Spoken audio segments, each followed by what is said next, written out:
Serial तुमसे तुम तक की कहानी अब उस मोड़ पर पहुंच चुकी है जहां हर कदम पर साजिश है।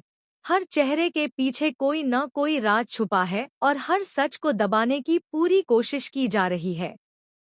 अब इस खेल में सबसे बड़ा और खतरनाक दांव चल चुका है जेंडे की तरफ से।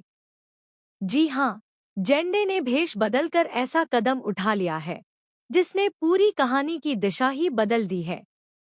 जेंडे का मकसद अब बिल्कुल साफ है, अनु को किसी भी हालत में राजनंदिनी के सच तक नहीं पहुंचने देना। इसी इरादे से वह न सिर्फ सारे सबूत गायब कर देता है, बल्कि अनु को बेहोश भी कर देता है, ताकि उसे कुछ भी याद न रहे। जो कुछ भी अनु ने देखा था, जो भी सुराग उसके हाथ लगे थे, सब कुछ पल भर में खत्म कर दिया जाता है। अब अनु को सिर्फ इतना ही याद रहता है कि कोई आया था और उसे बेहोश कर गया था, लेकिन वह कौन था, क्या था और क्यों था, इसका कोई जवाब उसके पास नहीं होता। सबसे बड़ा झटका तब लगता है जब पता चलता है कि अनु के हाथ जो सबसे अहम सबूत लगा था, आर्यवर्धन और राजनंदिनी की तस्वीर, वह भी जेंडे बदल देता है।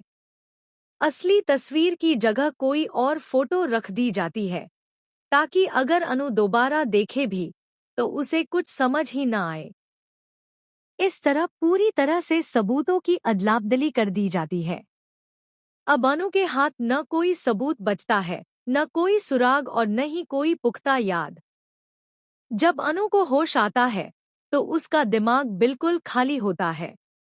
उसे बस यही याद रहता है कि वह किसी सच के बहुत करीब पहुंच गई थी, लेकिन उससे पहले ही कुछ ऐसा हो गया कि सब कुछ छूट गया। यह एहसास उसे अंदर ही अंदर तोड़ देता है।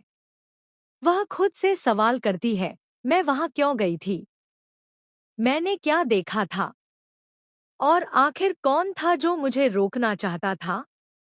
लेकिन हर सवाल का जवाब अधूरा ही रह जाता है।